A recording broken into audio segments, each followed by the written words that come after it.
April నెల 20వ తారీఖు 2024. ఈ దినము దేవుని స్వరము. కీర్తనలు 30వ కీర్తన 5వ చరణం. ఆయన కోపము నిమిషమాత్రముండును, ఆయన దయ ఆయుష్కాలమంతయు నిలుచును.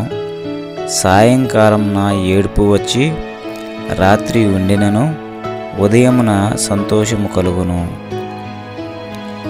भजन संहिता अध्याय 30 वचन 5. क्योंकि उसका क्रोध तो क्षण भर का होता है, परंतु उसकी प्रसन्नता जीवन भर की होता है. कदाचित रात को रोना पड़े, परंतु सवेरे आनंद पहुँचेगा. Psalms chapter 30 verse 5. For his anger endureth but a moment, in his favor is life. Weeping may endure for a night, but joy cometh in the morning.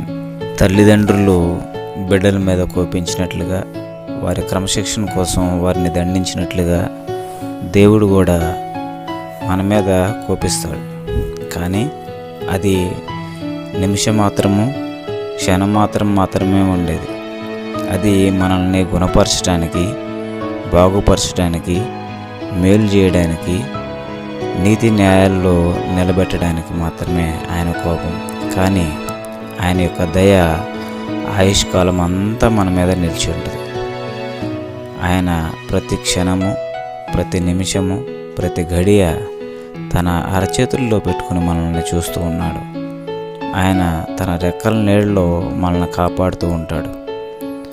మనకు ఒకవేళ బాధ, దుఃఖము, కష్టము వచ్చినా అది రాత్రి మాత్రమే ఉండి ఉదయాన్నే వేకువ వెలుగు ప్రకాశించినట్లుగా దేవుని యొక్క దయ మన మీద ప్రకాశిస్తుంది.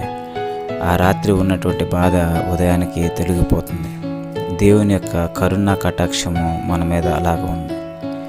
అది మన జీవితాన్ని క్షేమకరమైనటువంటి మార్గంలో, మంచి మార్గంలో, నీతి మార్గంలో, మేలుకరమైనటువంటి మార్గంలో నడిపిస్తూ ఉన్నది. కాబట్టి దేవుని వాక్యాన్ని మనం గ్రహించి ముందుకు కొనసాగుదాం.